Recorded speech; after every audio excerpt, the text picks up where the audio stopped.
Here's a video showing how you can remove your cam chain idle sprocket without splitting the crankcase.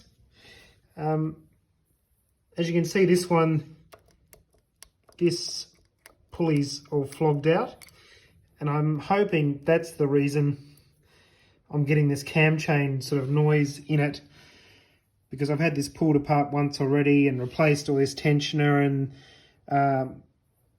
put not a brand new cam chain, but a new one out of another engine I've got. Put it all back together and it's still rattling, so I pulled it apart again, trying to have a look what's going on, if I've installed this push rod incorrectly. And I've noticed that this idler wheel is all sort of flogging out on its shaft. So the manual says you've got to split the crankcase apart, which I'm not too keen on doing because it just means a whole heap of work getting the engine out. No one task is a big job, but it's just going to take me too long. And then I've got to buy gaskets and get sealant and stuff. And yeah, surely there's an easier way. But what I did notice when I pulled this idler out of this disassembled engine is that it was really easy. You just grab this end by hand, and I put just a little shifter on this end and it popped away really easy. So if you're watching this video, then my plan has worked, where I'm going to attempt to put a little socket in this side. This is the oil pump, so this shaft goes through the engine and pokes out this little hole here and runs this. You can see this oil pump here, so that goes in there like that and spins it, see? So I'm hoping I can just turn it from this side, we're holding on the other, and take this sprocket off the other side.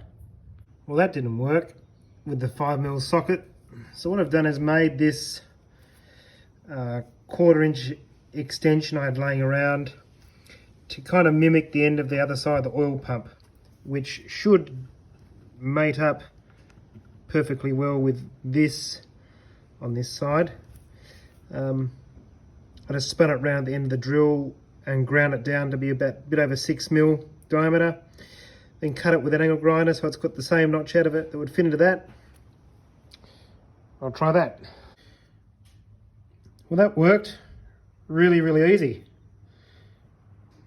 Next question is, can I put the new one on? Well, it was a bit of a mission tightening it, but I got it. I managed to get 10 Newton meters on it, and it sort of bent my little tool a bit. And how I held it was, I've got my little pulley holder thing there, and it kept, even though I had this under tension, it kept skipping, so I just cable tied it on there, and that was enough to hold it while I tightened it up. So I'm going to cut that cable tie out and put it all back together and give it a test. It was making a sort of a knocking sound, and well, hopefully that was the culprit.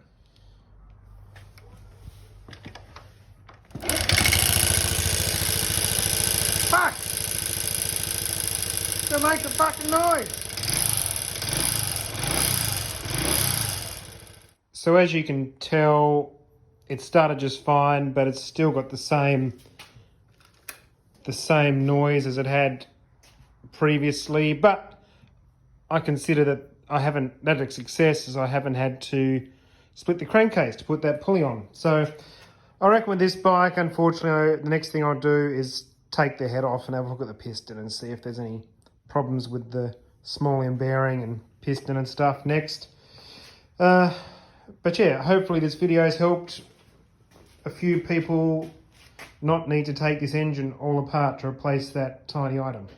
Cheers.